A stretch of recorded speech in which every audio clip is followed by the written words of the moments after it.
Okay. And so, anybody have any other questions or anything with Aries or Taurus? Anything that came up? Okay, so we'll move ourselves on to Gemini, third house, and Mercury. And the cell salt is number 5 for Gemini. Oh, our mantra. Mr. Mantra.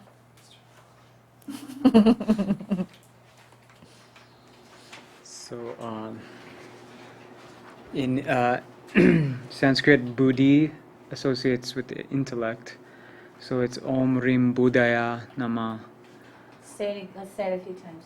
Om Rim Buddhaya Nama. It's like Buddha, but Buddhaya. Om Rim Buddhaya. Buddhaya. Buddhaya. Nama. Buddhaye. Buddhaye Nama. Om Rim Buddhaye Nama. Om Rim Buddhaye Nama. Okay. Om Rim Buddhaye Nama.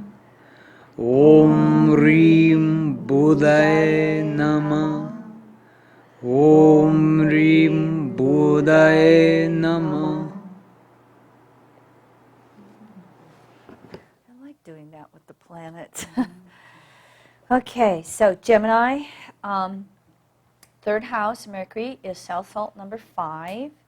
And this south salt is known as Kali myrrh, which is potassium chloride. And so, according to Dr. Perry and his assistant, Miss Perry, this south salt is good for the lungs, the bronchial tree, shoulders, arms, hands, tubes of the body. They put it to the central nervous system, and essential to everything but the bone cells. Helps cells retain their shape. Deficiencies of Kali myrrh can create those congestions of the bronchial tube. So it's a good south salt for mucus in the nose and sinuses. Mumps, tonsillitis. So there you go, Kim. You were wondering about a south salt with recurrent ear infections. This Kali myrrh might be a good one for that. Kali myrrh breaks down mucus and allows the body to effectively create new tissue from dietary intake. Another source of it says it will help with enlarged lymph nodes and circulation, strep throat, allergies, environmental toxicities. Kali myrrh is an essential component of muscles, nerve cells, blood, mucous membranes, brain cells. It's like all ear and throat ailments, especially with tonsillitis. They involve with fevers, headaches, abscesses, along with all of that mucus stuff as well. So my guess is they're getting this from Mercury and the anatomical Right, which is what she was saying relationship. the whole time, is that it's Mercury because it's... Right. Right.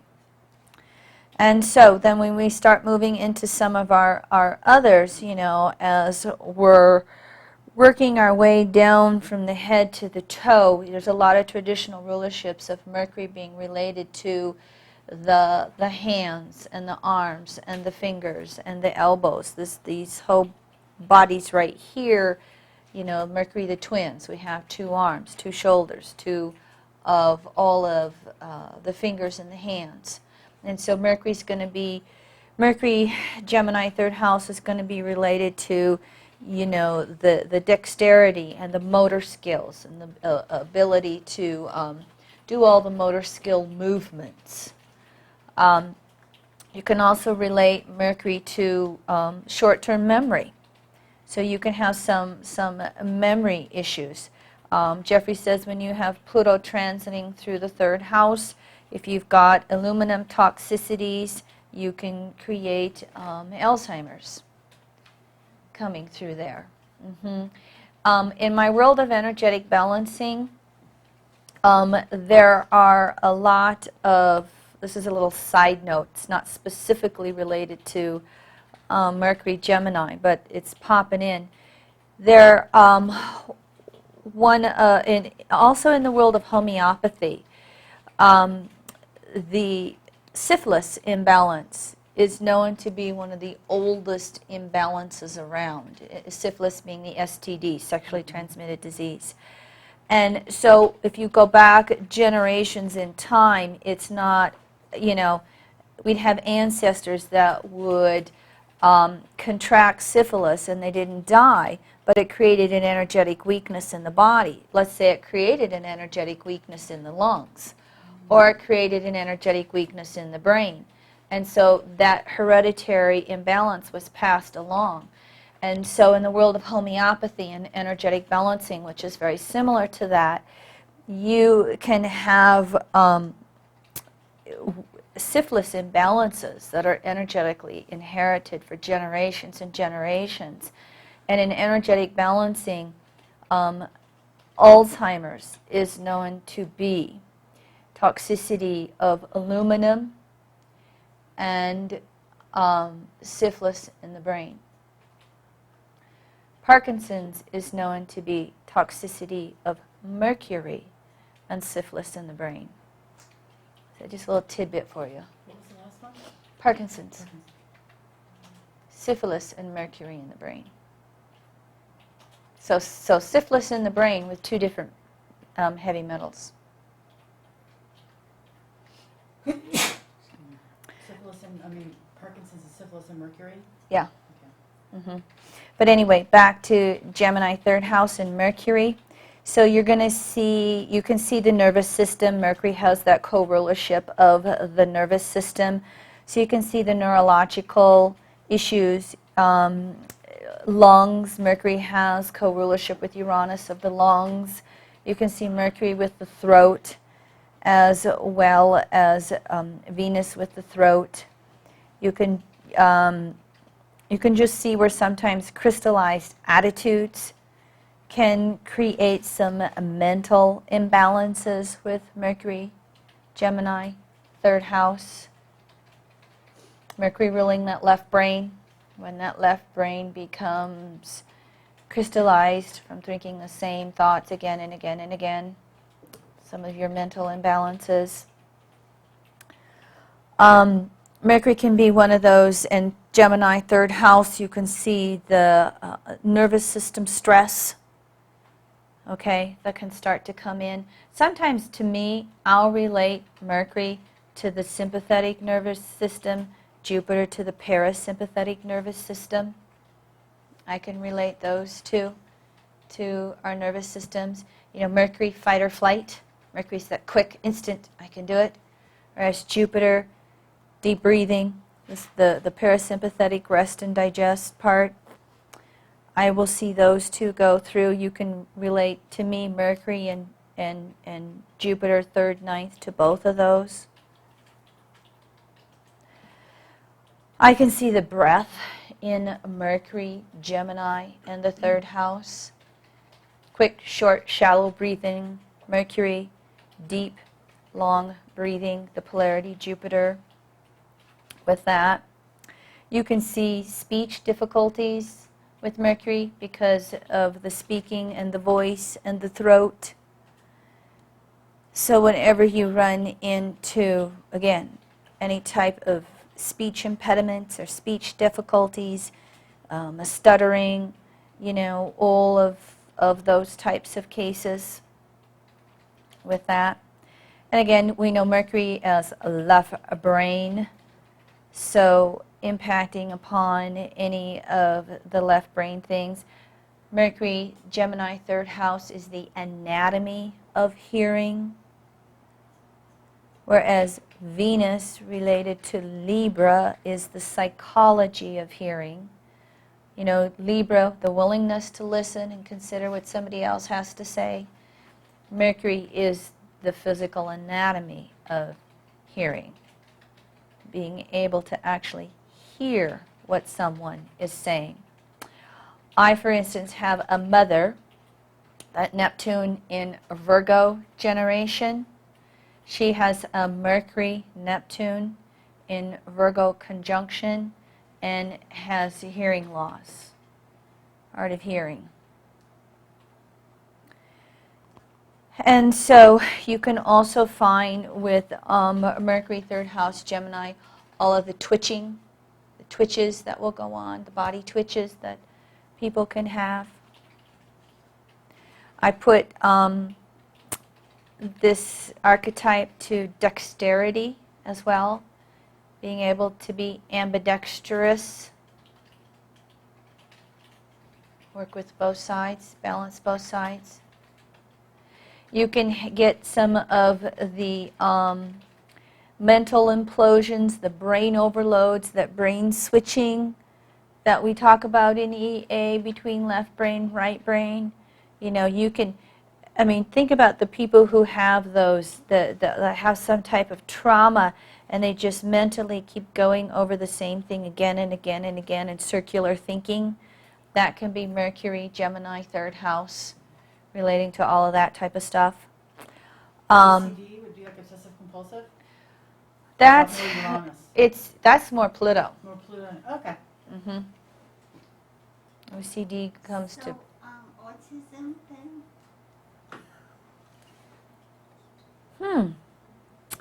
Autism could be there. I put autism to Uranus and PTSD. Okay? But you could see some Mercury co-rulership in there, possibility with that. Oh, interesting, you know, subject with autism. The fact that what is it now, 1 in 160 children born today come in with some form of I autism. can't remember, but I blamed the vaccines. Yes, it can be Mercury in the vaccines. I got it. I repeated, honey. Mercury in the vaccines could definitely be going there. You can have, again, just all of the various nervous systems disorders. Those can be Mercury and they can be Uranus. You can have the all the different respiratory issues. Another thing that can come up with Mercury is just all this excitability and overactivity. You know, somebody who can have a real strong Mercury, can they just sit down and rest? Okay? With that, yeah. Yeah, I have a Sun, Mercury, Neptune conjunction, and I'll sit down, and I can sit down and crochet or knit. And, you know, people think I'm nuts, and with my Mercury, Neptune, it can have a calming effect on me, and yet I'm still being able to have some mercurial activity that I'm doing with my hands. Knitting is about the only one I can do. Yeah. And so, what else? Oh, all of the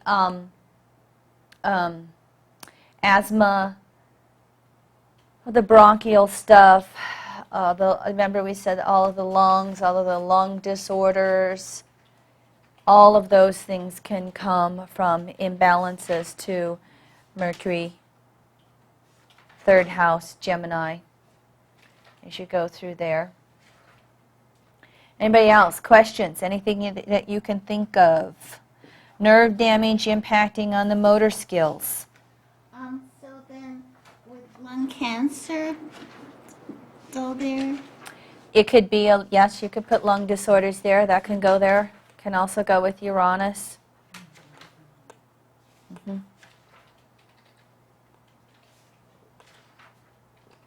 When you look at the fact that 9 out of 10 souls are born with the miasm of Cancer, Cancer as an archetype can relate to more than just one planet.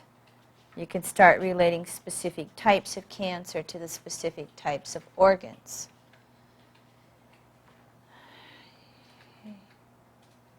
As we were just, when we talked earlier, leukemia, which is cancer of the red blood cells, relates to Mars. Lung cancer could relate to Mercury, could relate to Uranus. The various, you've got all of your hormonal cancers of the prostate, which can relate to Mars, which can relate to Jupiter, Saturn, having co-rulership of the prostate. You can just see all the various cancers being able to relate as distortions of all the planetary archetypes.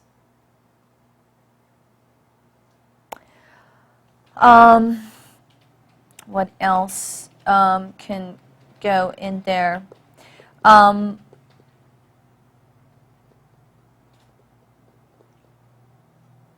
Relating to some of the other areas. Oh, another one is the whole exhaustion thing. The whole mental exhaustion overload, where we mentally implode while we're physically exhausted, running ourselves to the point of exhaustion. So can you see now where you could take something with Mercury, Mars archetypes, and you could see the adrenal exhaustion leading to physical exhaustion, leading to exhaustion of the nervous systems. I mean, you can just start to put together all kinds of different combinations. And again, observation, correlation. You could take the same aspect between two different people, and there could be two different manifestations of imbalances, which is why you've got to really do the interaction with the client to figure out what direction they're going with those planetary archetypes. Anybody else thinking of anything? Imbalances to the hands, the arms, the nerves. I mean, we've talked about all this stuff. Is this making sense? Is this starting to fit as you go through these, as we go through these archetypes? Brain cancer then would be Gemini. Uranus rules the brain, but Mercury could be involved with, and Mercury third house in Gemini could be involved with that, Okay. through the left brain Uranus. stuff. Okay. Yeah. You could even see Jupiter involved with some of the right brain issues.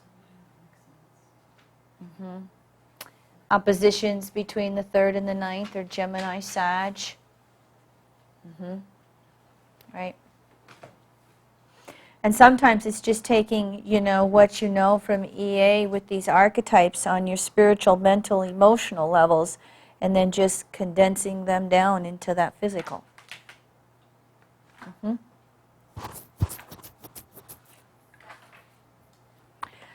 All right, and so, the other thing, Mercury, sensitivity to touch, all of the nerves. So you can have all of the sensitivity to touch that can go on. It's another thing that I have that I suspect comes from a Sun, Mercury, Neptune stellium in my chart, and it happens to be in the 9th, which is the opposite of that 3rd. I'm extremely sensitive to touch. That's also that Cancer 4th house archetype, but with Mercury I think it can get to the peripheral nerves. The nerves that are on the peripheral, the surface, that can start to be involved in that. So sensitivities to those touch can come in there.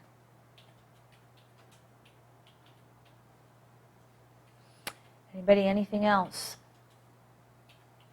that we can think of? Moving on. All right. Cancer. 4th house, Moon. Mr. Mantra. Senior Mantra.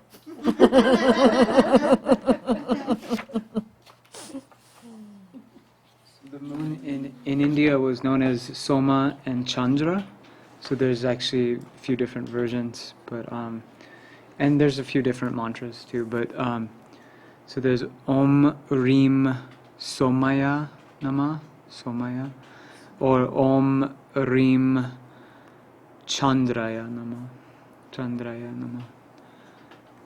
So The first one sounds easier to pronounce. we'll do that one. So let's have a couple of practices in pronouncing. Somaya. Somaya. Somaya. Mhm. Somaya. Okay. Om Rim Somaya Nama. Om Rim Somaya Nama. Om Rim Somaya Nama.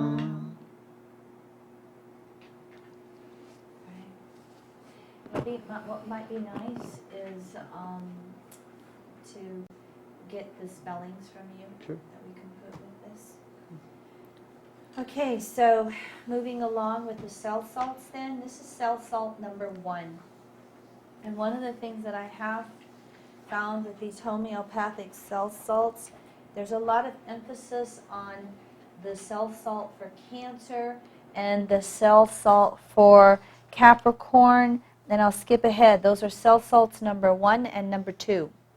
So number 1 goes with Cancer. It's Calfluor, which is calcium fluoride, which is an important constituent of hard tissue of the body, teeth, bones, fingernails, lens of the eye, elastic fibers in the muscle tissue. Cell salts, this one rules because of Cancer, the stomach, breast, body fluids, mucous membranes. Provides nourishment to structures that contain and support the body. Flexibility, helps with flexibility. So it again helps with the abdominal, stomach, breast issues.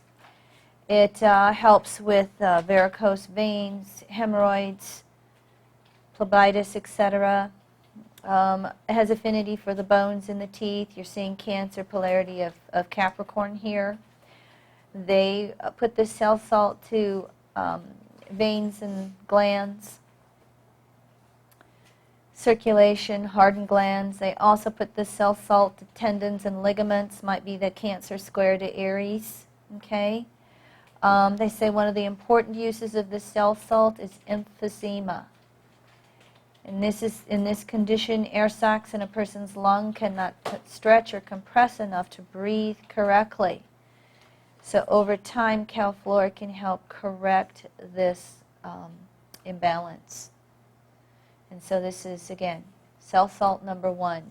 Cell salt number 1, Cancer. Cell salt number 2, Capricorn. A lot of people recommend these 2 cell salts in the homeopathic cell salts.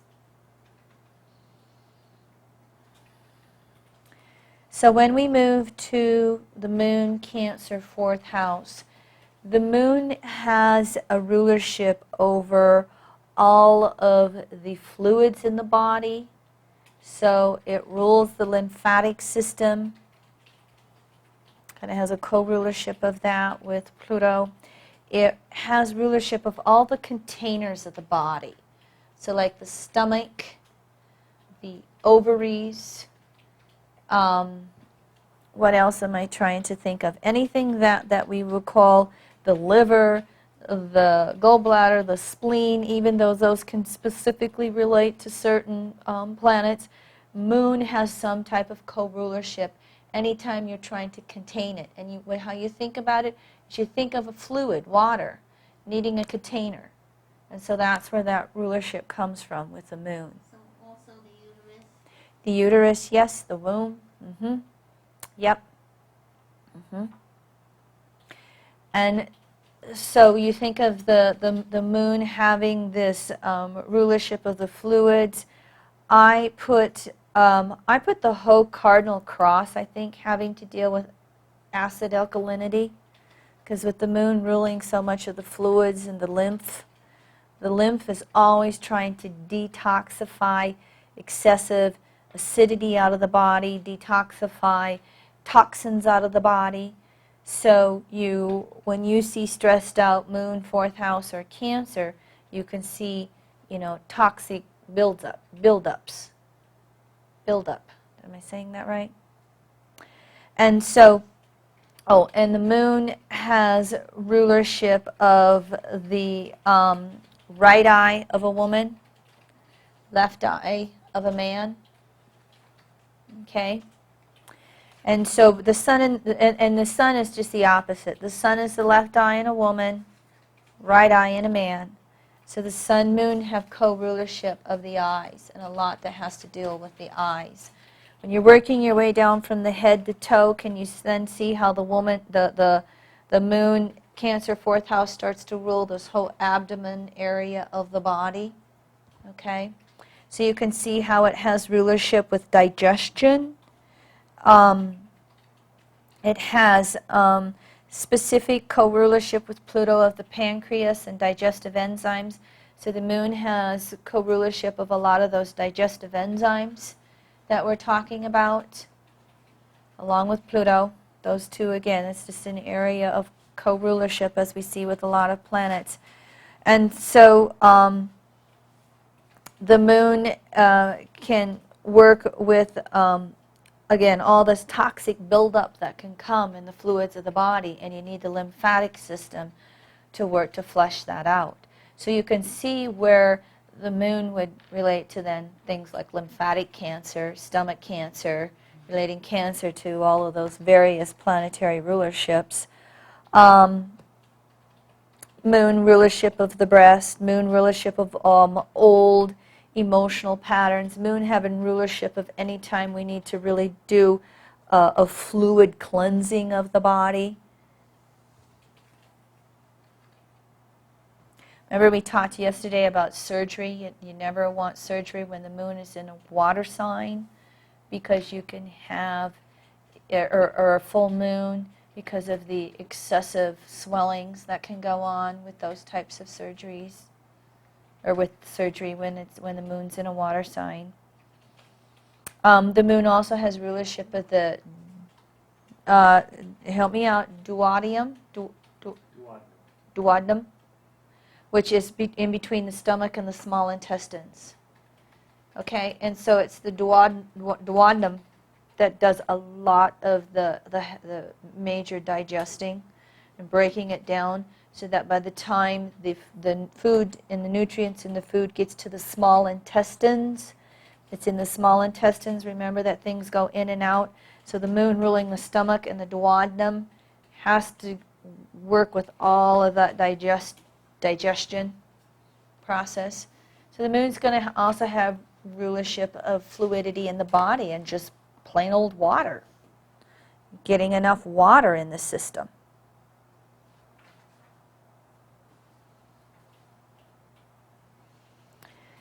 And so let me see if levels of water, quality of water, all the fluids. The moon will specifically rule the tear ducts in the eyes.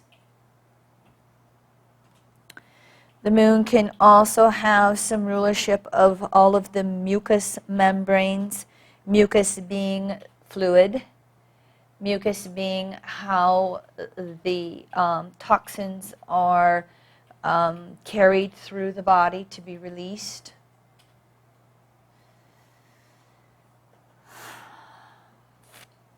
Moon Neptune can have co-rulership of tonsils.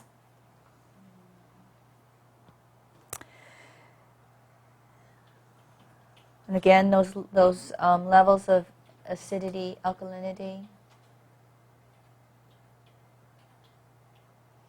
Questions coming up with any of this? Is this making sense? Working with this? Oh, the moon can have interaction and rulership with loss of appetite.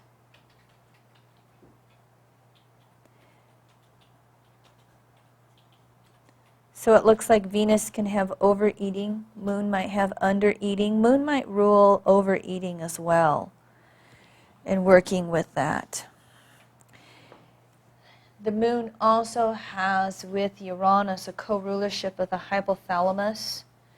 And the hypothalamus is that small little gland, endocrine gland, at the base of the brain, in the middle of the brain, right above the pituitary. The hypothalamus sends all the chemical messages throughout the body, interacting with the nervous system. I'll go over this in more detail when we go through the body systems and explain that body system, and then put the planets to each of those. But the moon has co-rulership with Uranus of the hypothalamus, which is the gland responsible for chemical messages in the body. It regulates, feeling hot, feeling cold, those types of things. And the reason for this is, remember, Moon has co-rulership with Mars of the primary brain, the instinctive brain. So instinctively being able to regulate all of the functions of the body.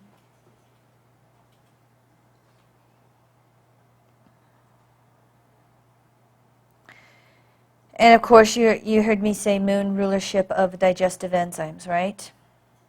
I'm working with that. Co-rulership with Pluto of the pancreas. Lots of times when you see some stressful aspects to Moon, fourth house Cancer, you can be dealing with issues of constipation and diarrhea. Okay, constipation, not enough fluids to move it through the GI system, and diarrhea, just too much fluids. Because remember how the Moon can relate to that ability to emotionally process through life. Okay, so then on a physical level, it's that ability to process the food. So would we also make the assumption that all the water signs would have to deal with that too? Like, because I think of We could. Scorpio and Pisces, Pisces with its complete loss of control. Yes. And Scorpio with its need for control. Yes. Okay. All right. Yes, and I've seen several 8th house Plutos have the constipation issues, and that's the fixed water holding on. And I've seen both situations with the 4th house Cancer Moon issue, both the constipation and the diarrhea. Also the alternating back and forth, going back and forth between constipation and diarrhea. That can relate to 4th house Moon Cancer. Pam? What was it you used to say, because I had constipation, you'd always tell what houses were the constipation houses. Remember you used to say that? The stuck houses? Well, I would want to. I mean jokingly, but it was I took it pretty serious though when you said it. Well, I was relating it in a generic level to Pluto in fixed houses, because I've noticed the Pluto in the 4 fixed houses can, which is Taurus, Leo, Scorpio, Aquarius, can just be pretty fixed in areas. So then we were relating it to constipation issues. I'm 11th house Pluto. You're in the and 11th house Pluto. Huge issue with me with digestion. So Yes, but there could be some. You also have that Moon in Aries, and so that can be some of the digestive issues too. oh okay. Going back and forth, that Moon in Aries can either want to race through it, the diarrhea end of it, and so there were some other things involved too. But yeah. Another thing that can start to happen, because the Moon rules the whole digestion area, is you can get some of the body odors and the bad breath and gums and those types of things. Those can start to fall into the whole area of Moon 4th house in Cancer. What else? Anybody think any other questions, ideas that are popping through for you guys?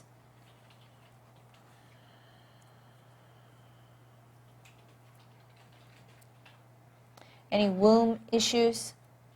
The idea of being able, having the tipped wombs, the prolapsed wombs, the womb just being able to hold the baby in there, can sometimes fall with Moon Cancer 4th house. This miscarriage? I could get involved in it.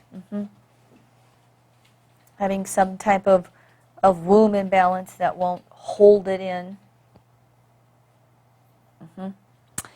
Let me check my notes, see if I'm Missing anything? Oh, forgot a good one.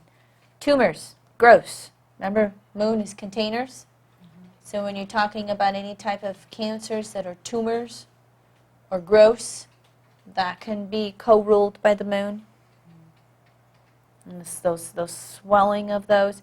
You can also, I would also put in there fibroids, okay? Usually if a growth is cancerous, it's a tumor, and if it is non-cancerous, they'll call it gross or fibroids. It's not an absolute, but that's typically how it's looked at. All of that can fall in the area of the moon. With that. Well, another word in here, delicate constitution. So you can see where that can relate.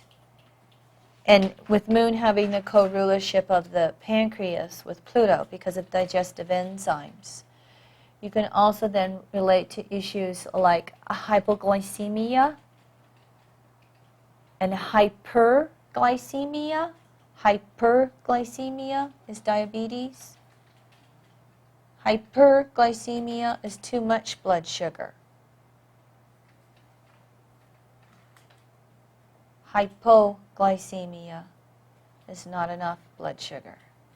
And so those blood sugar imbalances can relate to the moon as well as Pluto.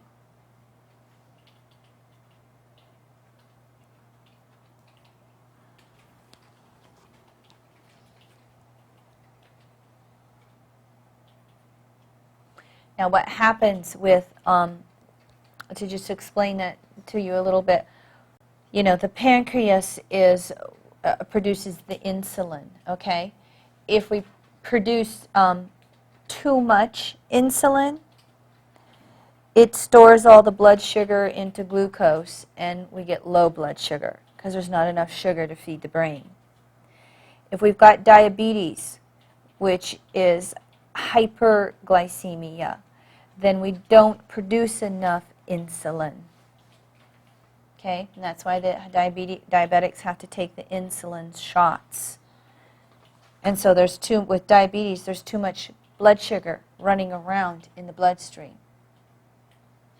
With hypoglycemia, there's not enough blood sugar running around in the bloodstream.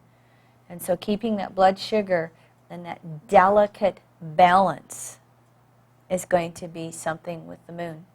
I mean, you can see where the moon and the fluids can start to relate in there, along with its co-rulership of the pancreas. I always, for a long time, wanted to put the pancreas to Jupiter, because Jupiter's excess and excess sugar, sugar love, and it took me a while to recognize the moon relating to the pancreas, and Pluto relating to the pancreas, and how I figured it out was enzymes.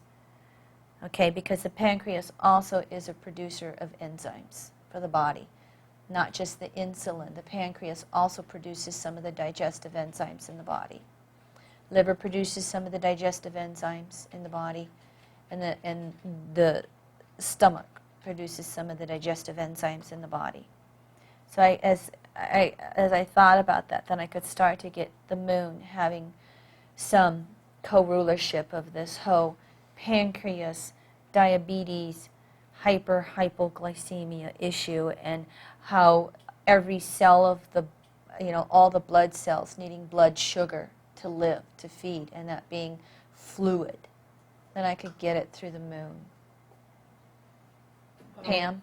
And also, I mean, diabetes is the body's inability to process sugar. Yes. So that would seem like such a Pluto thing anyways, a Pluto moon thing. And the moon, yeah, and the moon.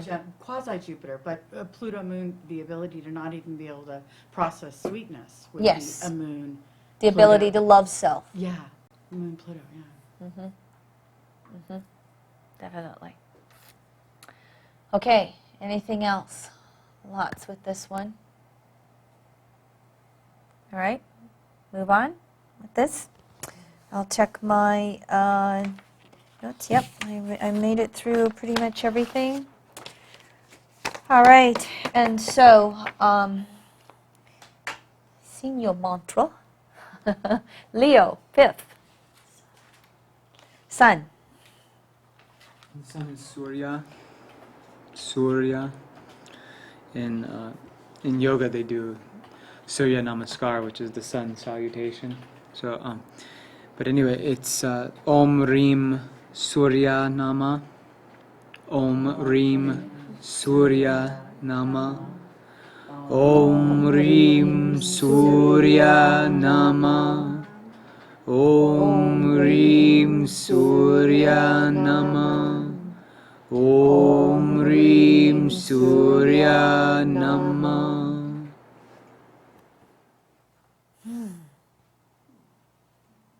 We might have to do these some more. It's really nice. Yeah, yeah. And so, again, the sun rules the left eye in the woman, the right eye in the man. And we know the sun as being the life force of the solar system, therefore the life force of the body, our constitutional strength, our vitality, our ability to just be alive. So the sun and Leo in the fifth house has specific rulership of the heart area. Also can come through as a co-ruler of the spine and the spinal cord, co-ruling the spine with Saturn, co-ruling the spinal cord with Uranus. The overall constitutional vitality and strength of us as a living being is the sun.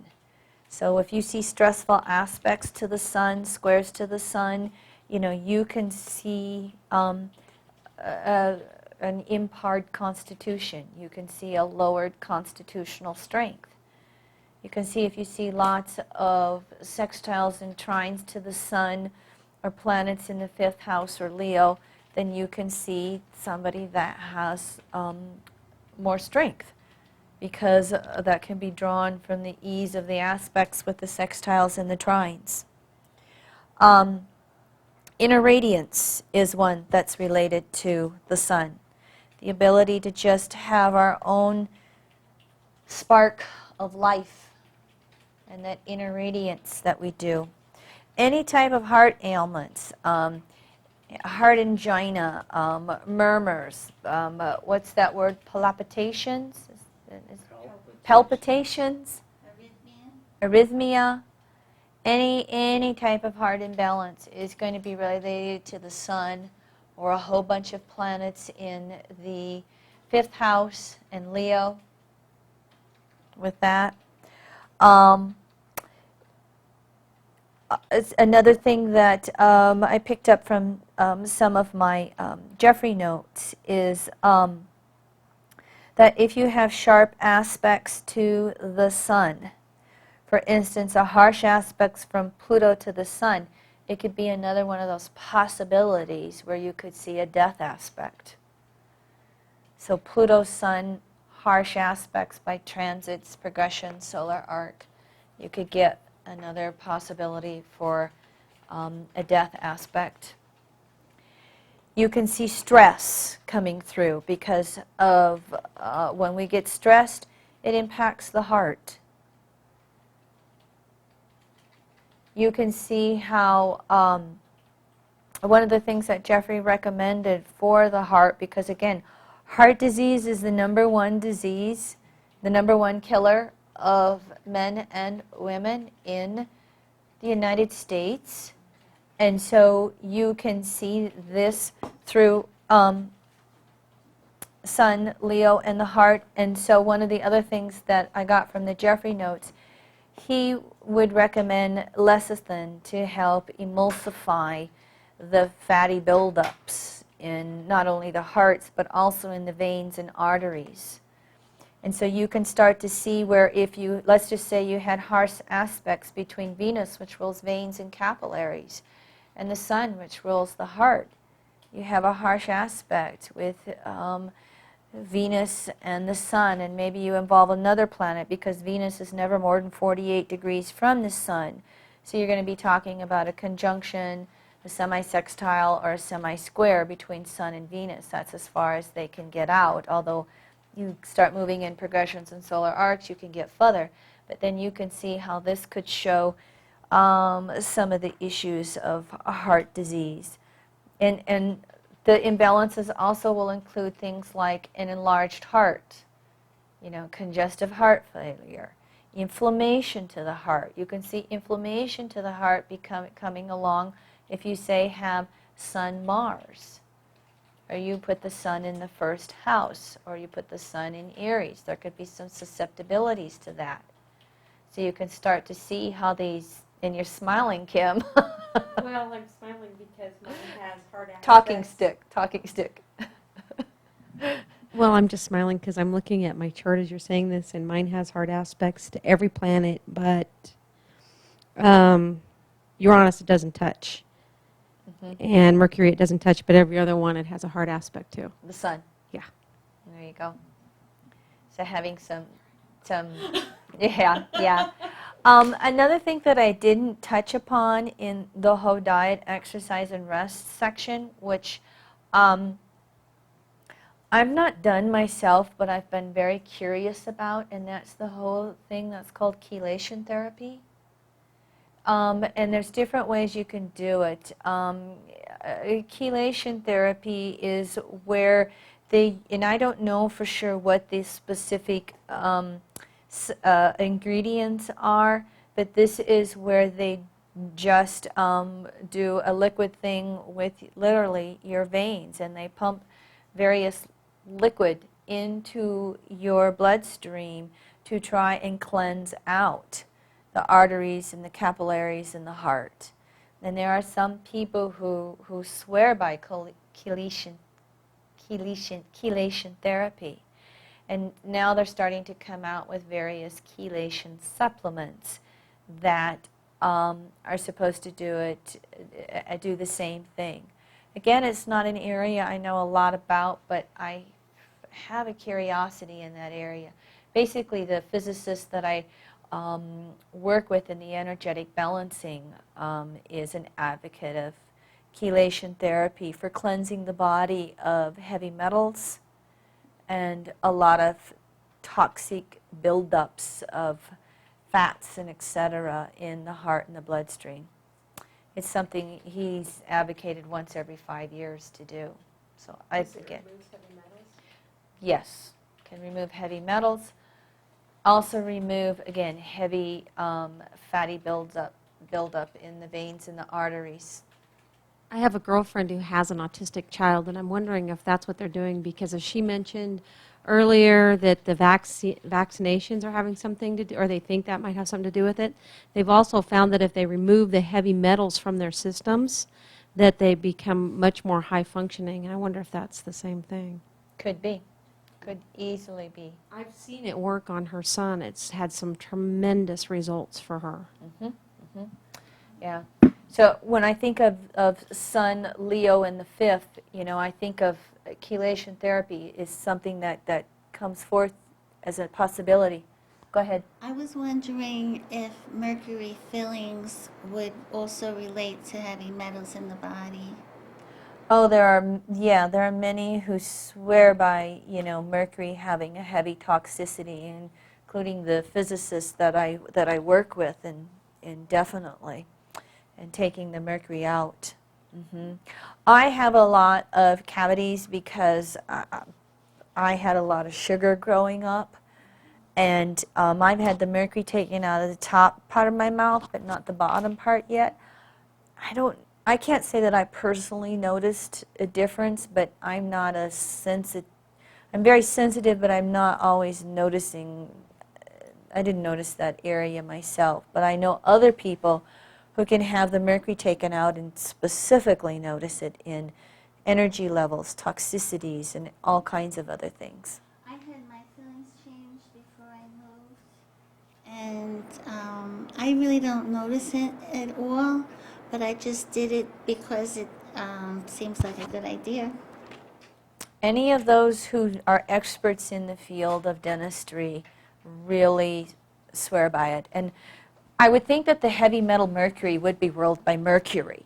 And if you get too much mercury in your system, it affects the nervous system. It affects mental abilities. So you can see where that makes sense. Okay, back to the sun in Leo and the fifth house. Again, you can see we're talking a lot about the heart and any stress around the heart, but with the sun, we also want to remember the eyes, and so you can relate to night blindness, you can relate to macular degeneration, you can relate to any of the eye imbalances that can be an issue for people. This would be the co-rulership between the sun and the moon. And again, if it's a specific eye injury or eye situation that affects one eye but not the other, then you can go back to the rulerships between men and women. Women, left eye, sun. Right eye, moon. Men, it's the opposite.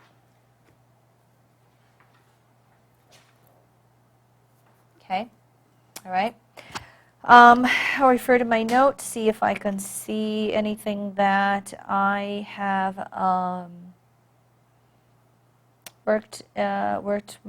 anything that I've not worked with in regards to that. Blood pressure. That one too. Fluctuating levels of blood pressure can relate to the sun, the fifth house, and Leo. So somebody, say Kimberly, with say the sun, so let's put the sun in Leo in the 11th house who had high blood pressure. Maybe we could recommend the Leo salts to lower the blood pressure? To balance out, you could recommend the The Leo Leo- cell salt. And the uranium. Yes. And yes. And maybe high nervous tension would be causing the high blood pressure because of the Uranian aspect of it, right? It could be. Okay, all right. That's a good one for doing it. Yep. Leo, did I go through the cell salt for Leo? I didn't do the cell salt for Leo, did I? This is cell salt number 8. This is mag-phos, magnesium phosphate. And so in the cell salts from Dr. Carey, physiologically, Leo rules heart, upper back, the whole diaphragm area, the cardiac system. Magnesium has been identified in allopathic medicine as a critical mineral for the prevention of heart attacks. Remember that? I've heard that before. And so there's the mag-phos, the Leo cell salt. Naturopathic medicine, the cell salt mag-phos, long-standing tradition in use involving cramps, convulsions, spasms, paralysis. Mag-phos is for an anti-pain salt, natural aspirin without side effects. So it's for all conditions of cramp and spasm, the angina. But beyond that, menstrual cramps, bronchospasms like asthma attacks.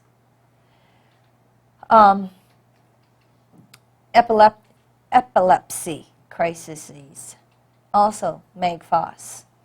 So, and they also put mag-phos with the nerves and muscles as well. Curiously, flatulence can indicate a deficiency of mag-phos. Mag-phos and cali-phos are principally nerve remedies. And I'm trying to remember which one is cali-phos. I don't have all of these down quite yet. And so, hold on. Cali-phos is Aries. Thank you, sweetie. Okay. So that would be the Aries salt and the Leo salt for dealing with nerves. And they say women should always have a bottle of Meg Foss, number 8, the Leo one for menstrual cramps. So it looks like the Leo one is for cramping of any kind. And so did they perhaps get this from a tightness in the heart?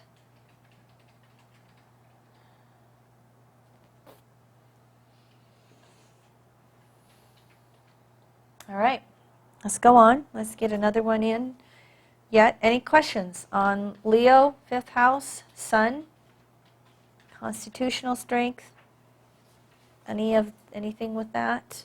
Um, Go ahead, Marie. where's Virgo? Okay, moving on to Virgo. Okay. In regards to that, okay, and so let's work with our Virgo mantra. Mercury again. Let's do it again. I like these.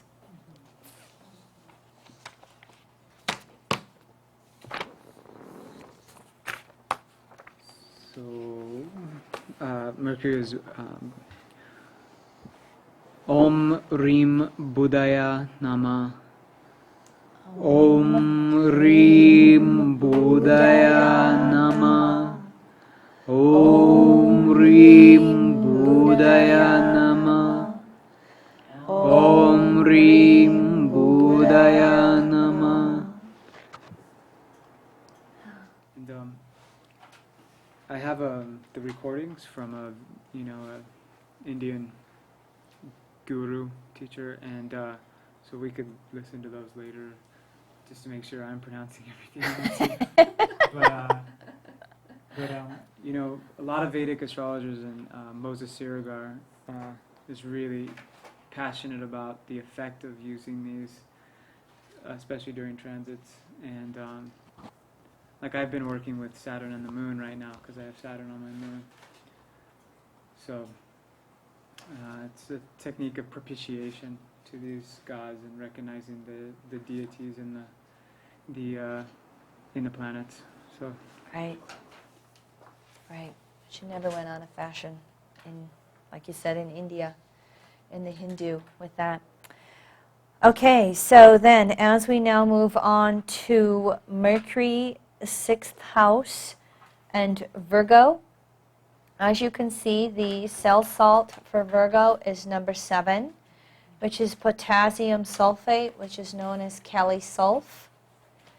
And this salt works for small intestine, spleen, lower alimentary system, elementary.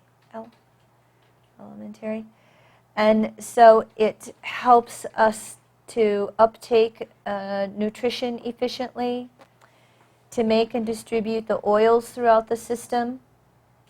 As we age, we have a decrease in our ability to effectively use whatever we eat, and that will result in dryness of skin and hair. And so this Kali sulf will work with this.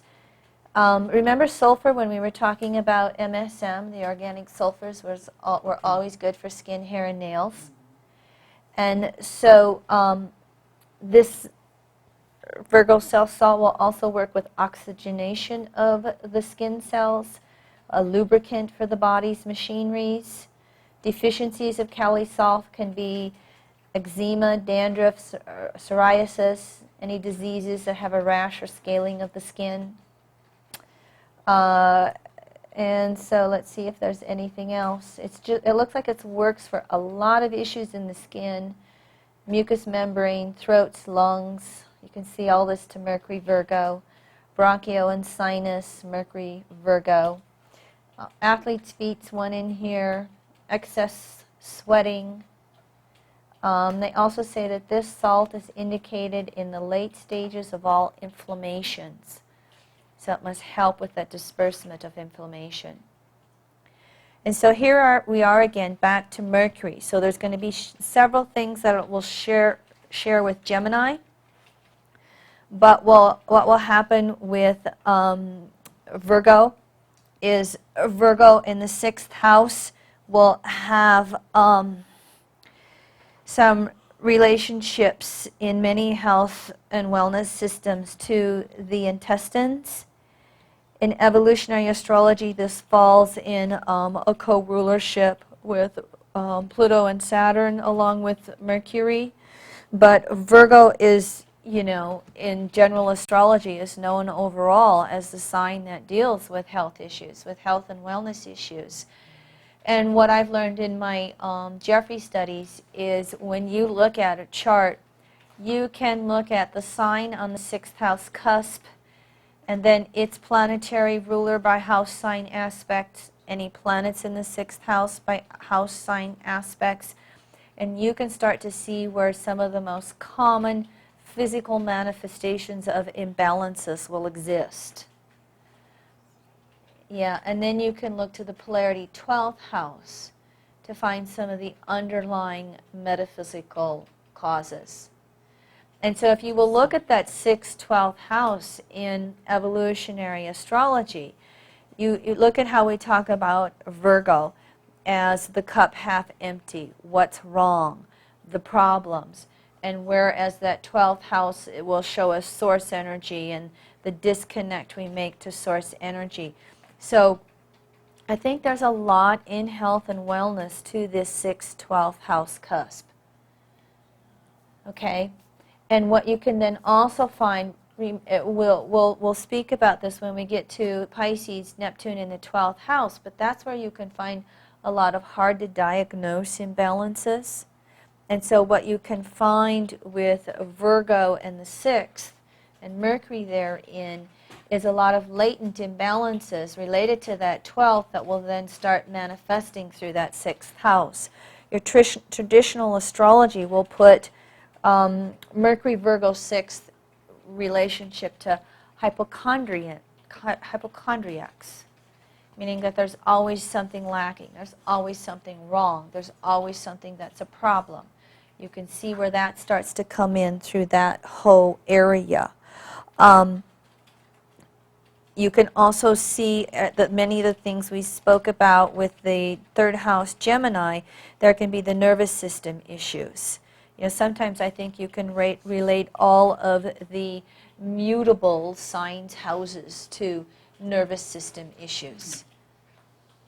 You can see it through Gemini Sag. You can see it through Virgo Pisces.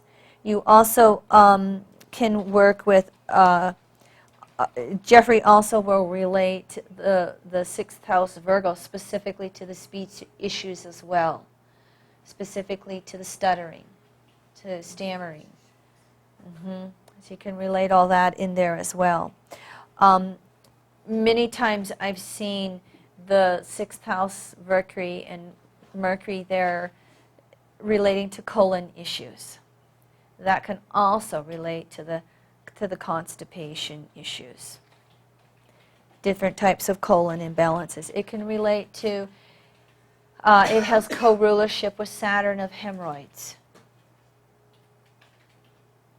You know, that 6th house Virgo can just relate to some overall health issues, overall health strengths or overall health imbalances. It can go back and forth both ways.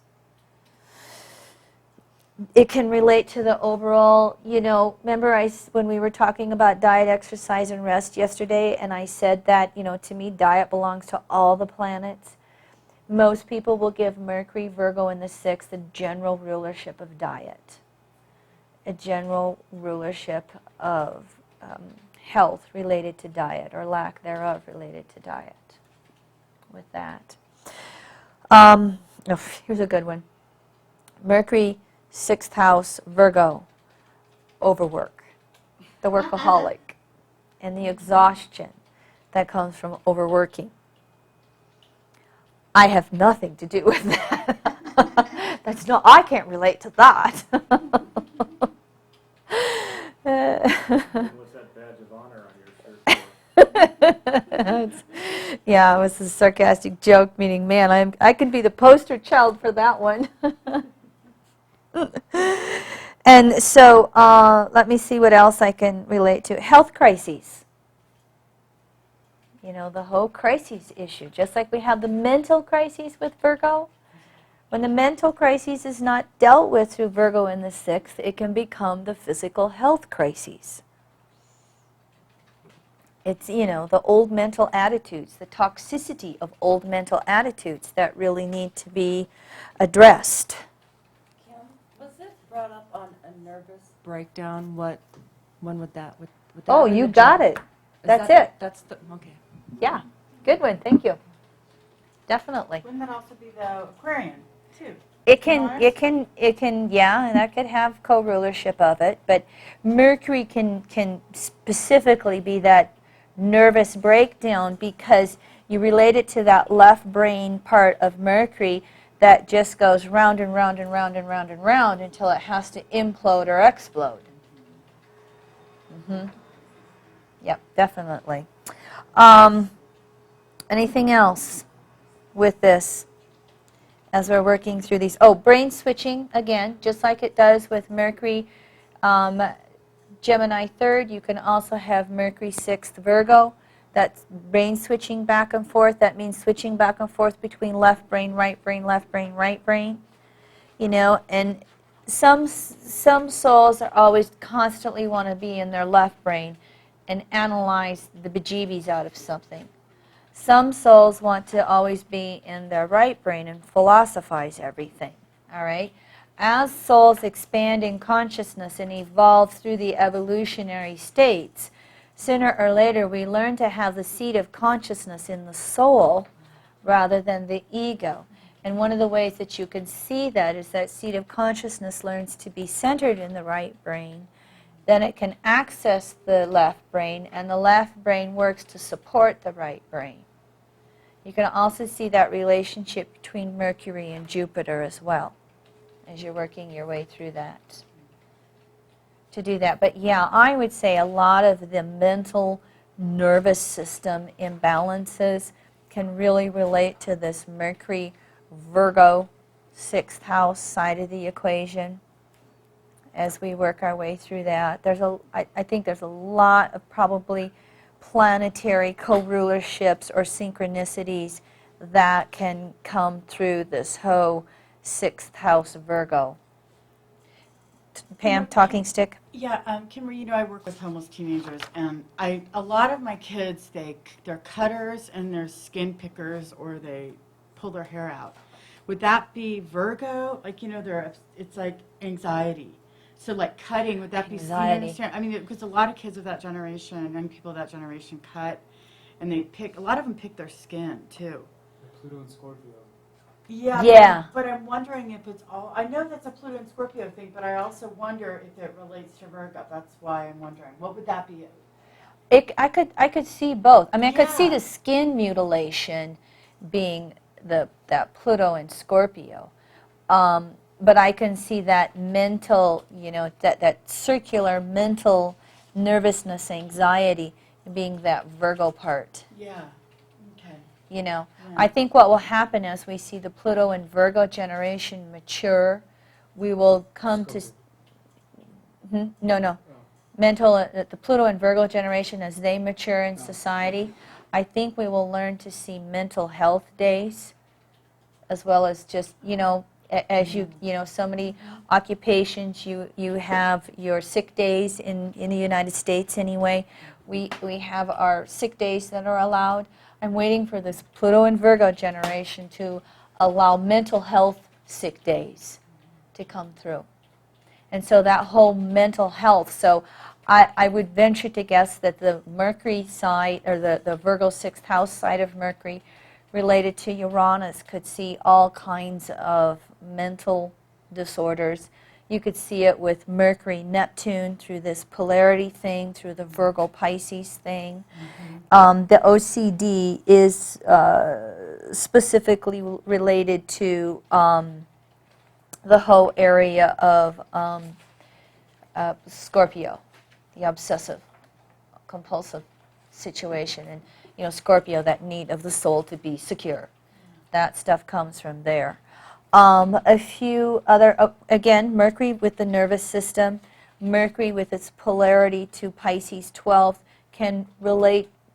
Mercury will have specific co-rulership of that immune system. Neptune has the immune system and the endocrine system, but Mercury, 6th Virgo through polarity, also has co-rulership of that, working with that. And what else could be, in some of my other Jeffrey notes, the melanin, the pigmentation issues in the skin, that can come through Mercury, 6th. So can thyroid issues. We forgot to mention thyroid with Mercury, Gemini, 3rd. Thyroid, okay? Okay. What does thyroid do? Um, What does the the, thyroid do? the thyroid has a lot to do with metabolism.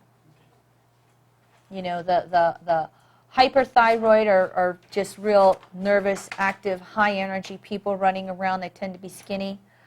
Low thyroid, hypothyroid people, real sluggish metabolism, and they can barely eat and gain weight and real sluggish and slow over things. Probably other areas to it too, but that's, and I'll have that in body systems, but that's just what I'm seeing with, or that's just what I have off the top of my head. There's also an issue, and this might be related to the square from Jupiter, is that assimilation of foods. Mercury, Virgo 6 with the intestines. And remember, most of our nutrients from food are passed through the small intestines into the bloodstream. So it's with the small intestines where we do a lot of that assimilation. So there can be some of Mercury's co-rulership coming in with that, to work with that. And then the whole intestines issue can relate with the elimination factors as well. Okay?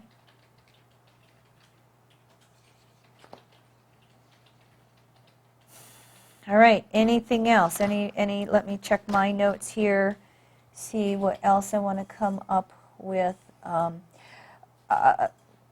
Sometimes when you have, this is one to work with,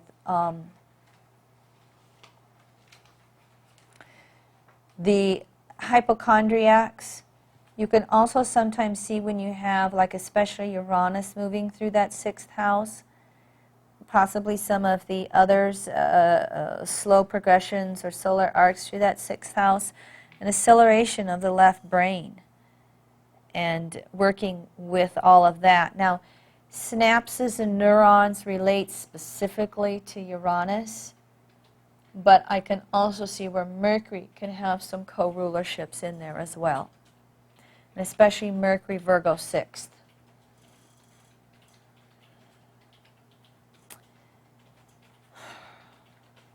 Anything else anybody can think of with that? I can also see where Mercury would have, we talked about it with Gemini in the 3rd, I can also see it sometimes with the 6th and Virgo, the electrical system of the body. Again, ruled by Uranus, but you know, Uranus higher octave, Mercury lower octave. You can see strange sensations in the body from Mercury with especially Virgo in the 6th, Virgo being earth sign.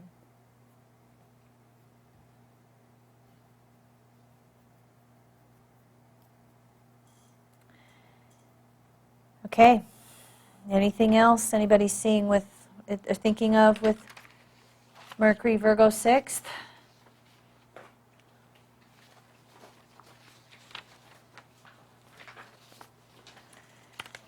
Moving on.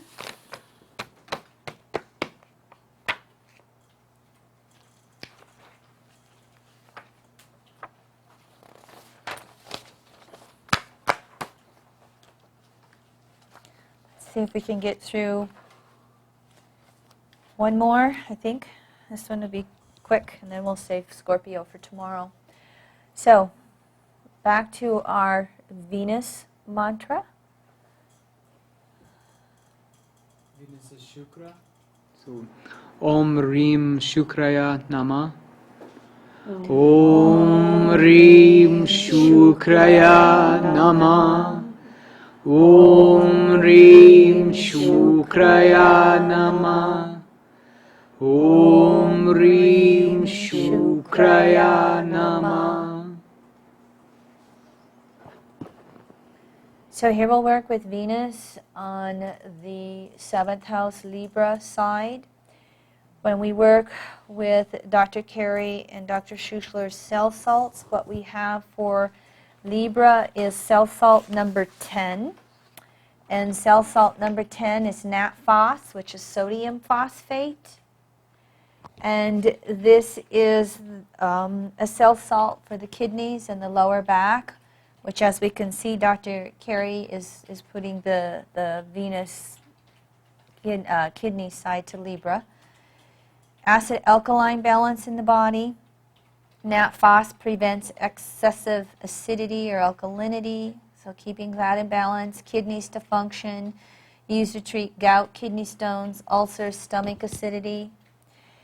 Emotionally, nat phos is used for restoring emotional balance, especially when there's been a mental exertion or stress or something mentally tense.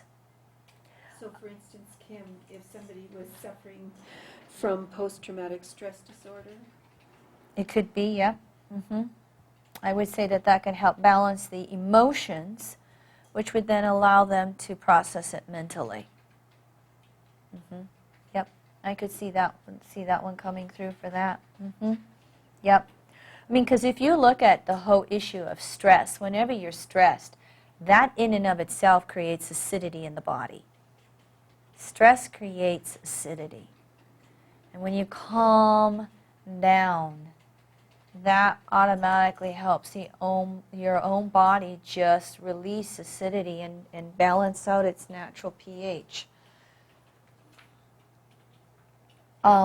Also, this nat phos is used for hypervirulence, help me with this one, of the excretions, urine, intestinal excretions, vomiting, sweat.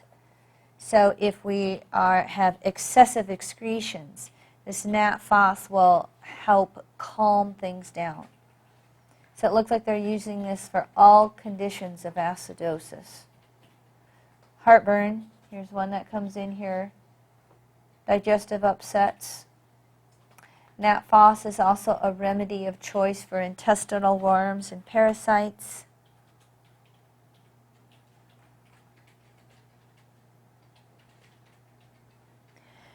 And so we know with Venus having its rulership of the white blood cells that we can have the toxicity of the blood issues. One of the things that in my notes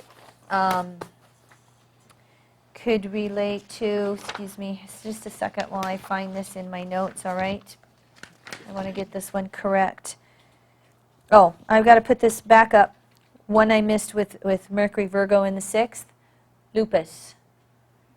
The immune system turning in on itself will relate specifically to Mercury Virgo in the 6th. All right?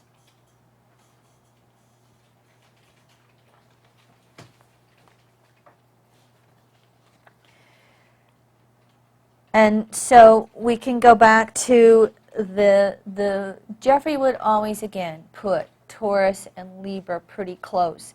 He didn't differentiate Venus between those two like he did as much with Mercury, with Gemini and Virgo.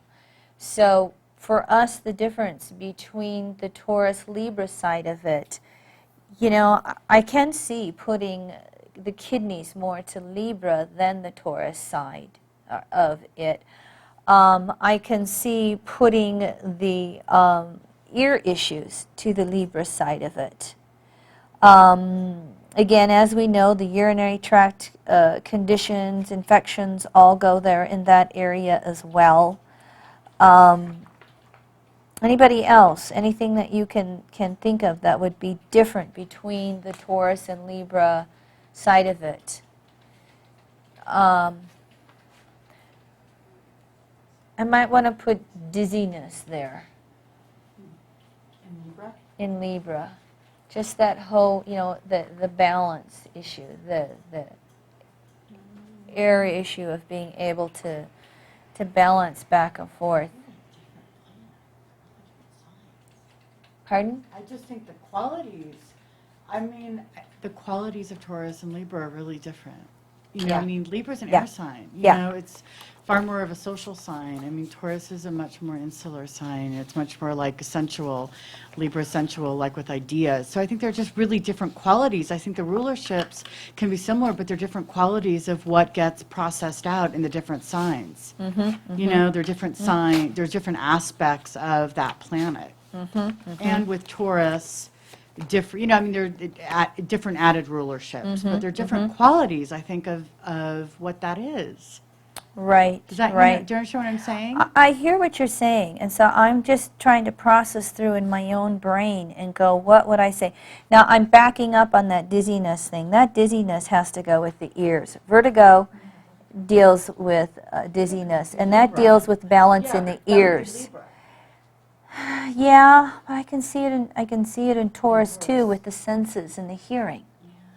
So, see, I hear what you're saying, but when I look at one, I can see them both ways. Can anybody see? Where does anybody see distinction in these? We're doing this debate about Jeffrey Green talking about Venus's co-rulership of both Taurus and Libra.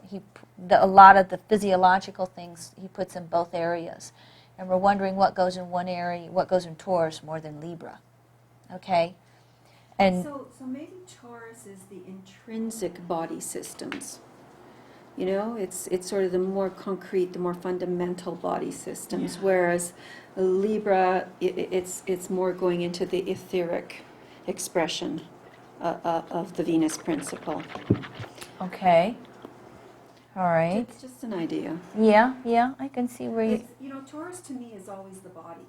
Yes. Like, you know, when I look at Yes. a chart Yes. and I want to understand the physical body, Yes. I do look at the second house as well as the sixth house. Mhm, You know, I don't just look at the second house. And so for me, Taurus is very much the body system and you know, and how it functions and how it sort of marches along. Okay, I can relate to some of that. I can relate to that. I can relate to the Venus, the Libra side of Venus, working more with the blood issues. Tape change. Change the tape. Hold your thought. All right, back to this discussion of Venus with its dual rulership, and can we differentiate anything from the Taurus side to the Libra side? One of the thoughts that's flashing through me is the Libra 7th house side of Venus might have more to do with blood, because Mars, Aries 1st, red blood cells, Venus, Libra 7th, white blood cells, and so you can see the blood thing from that polarity. It might be that there's a little more emphasis in the blood area with the Libra side. Now, in some of these notes of mine, the Venus Libra side is relating to the lumbar region, kidneys, lower back, ovaries, has some co-rulership of pancreas, prone to diabetes. We've not discussed that one before. The hypoglycemia, we noticed all that stuff with the moon, Cancer, 4th house. But here's some old Jeffrey notes that show this to the Venus Libra side as well. Blood sugar disorders. So as we were talking about this blood thing between Aries, Libra, we can also see some of these blood sugar disorders with the Venus Libra 7th house side. And then, of course, again, the urinary infections, kidney stones, the weak lower back as we were talking, etc. Yes, Libra 7th house, Venus side of that. Yeah, I'm seeing it relating with perhaps some of this blood, but I can just see both of them, though. What do the kidneys do in the body? The kidneys detoxify. They purify all the toxins out of the blood. Well, I mean, I wonder also if the Libran side is detoxifying one's relationship with others, 7th house Libra. Taurus is detoxifying self. Because it's so Yes. self-orientated, second Yep. house, you know. And also I think about sexuality, and Taurus is so sexual.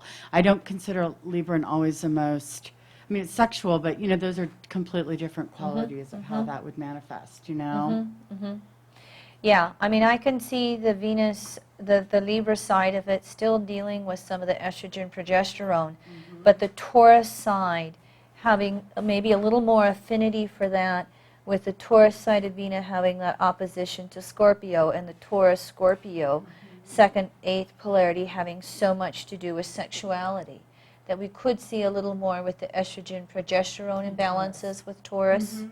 We might perhaps see a little more of the blood things with Libra and seventh. And then that again, that goes back to the internal, intrinsic body system.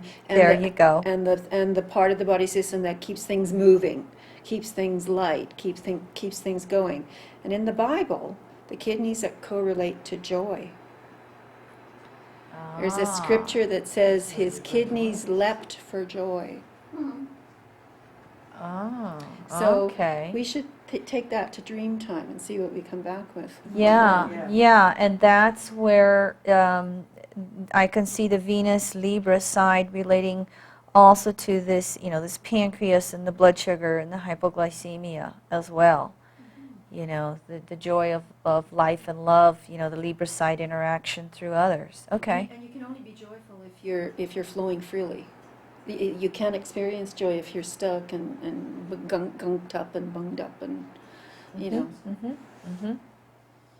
Yeah, good one. Good one. Yeah. Anybody else? Any comments with this as we're working our way through this? And so then again, I want to review quickly what the cell salts said. The cell salts were really in the bloodstream and the acidity issues and the kidneys. All of the, you know, basically the acidity upset. So that might be the differentiation between that. So yeah, another one, you know, last night, yesterday you all had the assignment to figure out your, how many calories a day you needed. Okay, how many of you did that? I know Kim did. We got 3 people. 4 people. Maybe today's assignment is going to be just what Chris said. Everybody takes this Venus archetype between Libra and Taurus into dream time and come back and see if we notice any differentiations between it. All right, is everyone feeling pretty good for material covered today? Oh, yeah. With that, any final questions or anything with nutrition? I do have a couple more books if I could share a couple more books with you and perhaps do this on tape. And I'll try and type some of this stuff up in suggested readings for this segment and bring it out.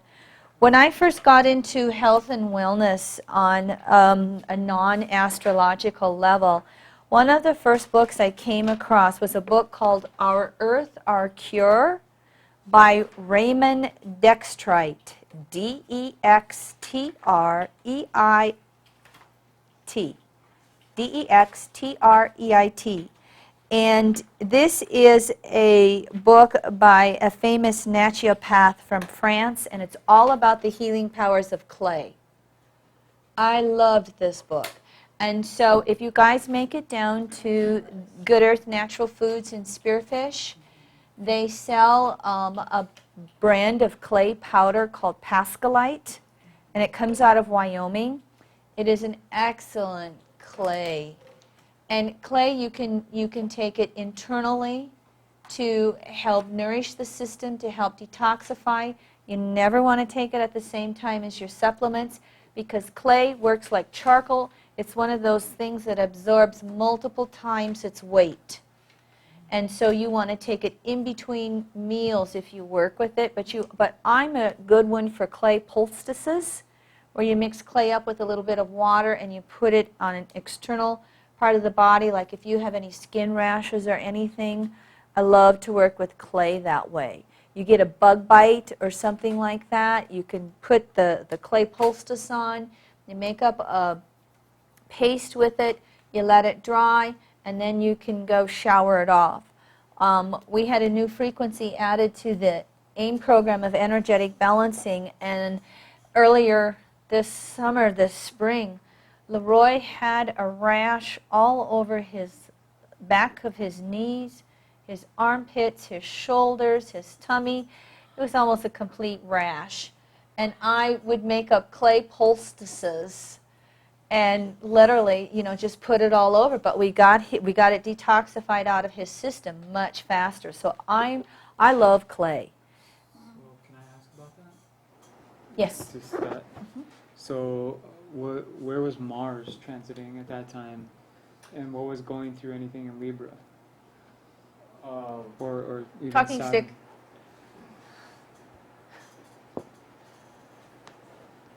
Just like a rash seems like something you'd have a very specific. I had Mars, or excuse me, Uranus crawling over the top of my natal Mars in Pisces, 10th house.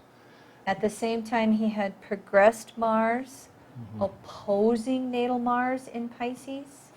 Yeah, so that was Martian aspects and again, Uranus. stimulating the electrical system, which Yes. combined with the frequency clearing, it was just coming out of I was detoxing through my skin big time. I mean, it was just, I And- looked like a salmon. And Uranus can relate to the skin through stress. Right. And so the Mars, the inflammation to the skin. But anyway, I don't know if this book is even in print anymore, but if you can ever get a used copy of this, this is a classic. France, there's a lot of clays that come out of France. And so this is, so I've had this book 25, 30 years. But it's a great one. And there's probably better, or not better, but there's probably plenty of books out on clay. But I am a great advocate of clay for detoxification. The book that has been one of my favorites with herbs, I know this is still in print, this is one of the original copies, Natural Healing with Herbs by Humbert Santillo. Humbart Santillo, Santillo. This has been one of my favorite books for Western herbs. Still is. You can, if you start to watch some of the herb names, you'll run across him quite a bit. Fats That Heal, Fats That Kill by Udo Erasmus. Udoerasmus.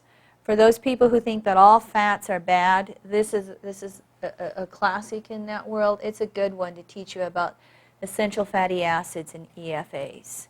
And I know this one is still in print as well. Fats That Heal, Fats That Kill. This is still a fairly good book.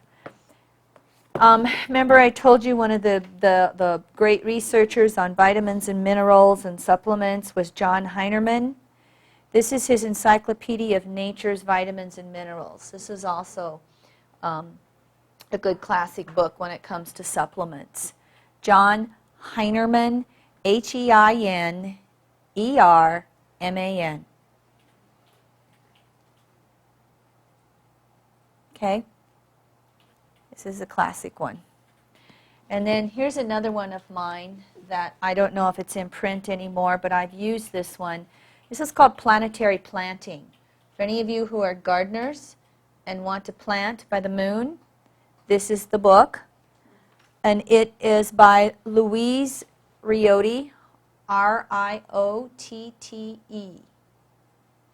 And so the rule of thumb is, if you want to plant, let me get this right, and I'll check I'm just going to go off my head, and if I'm wrong, I'll correct it tomorrow. But if you want to plant vegetables that grow below the ground, so you want to grow above and below, then you want to plant those around full moon or when the moon is waxing, pulling apart, okay? And then if you want to plant just above ground crops, you plant those when the moon is new moon or when the moon is, sun and moon are coming together, waning moon. And I'll double check on that one. And so it also tells that you want to plant whenever the moon is in a water or earth sign. Any vegetable crops always grow better when the moon is in a water or an earth sign. And when I first moved to Spearfish 25 years ago, a friend of mine and I ran into a local little old lady at our health food store, and she was looking for gardening help. And so she had this big old garden, and she was taking care of some elderly family members, so she couldn't garden very well, or she just didn't have the time. So my friend and I went in cahoots with her, and the three of us gardened together, and we got to, have some of the stuff for coming in and helping her with the garden. And so I gardened with her for, I don't know, 3, 4, 5 years. I can't remember anymore. Well, she was a nice little old Christian lady, and yet we always had to plant by her calendar. And we could only plant these crops on these days when the calendar said we could do this. And that was my first year or two in astrology. I was just studying astrology. And so I looked at her calendar, and I went, she's planting by the signs of the moon. Did she know that? No. No. So who spoke up and told her? It was like, she was shocked. She couldn't believe it. She just couldn't believe it. But she was not going to quit. That's what that, and it works. You want to plant in the spring when the moon is in water and earth signs, because your plants are much more fertile. Now you want to weed when the moon is in fire and air signs. Especially Gemini or Aquarius. Yes. Yep. And so I planted that way. And so this is the book that tells you, it's like a farmer's almanac, but it was, written specifically by a practicing astrologer. So I've loved this one. I have no idea if this is in print anymore or not. But we would do specifically that. And this was a calendar that she would get down on her local pharmacist every year, and we had to go by that specific calendar. And she was not too happy with me when she realized she was practicing astrology. But hey, so anyway, you could try and see if you can, find a used copy of this book off of Amazon or some of the other book places. So these are just a couple of my personal favorites that I wanted to share with you. And we're done with any class materials for now.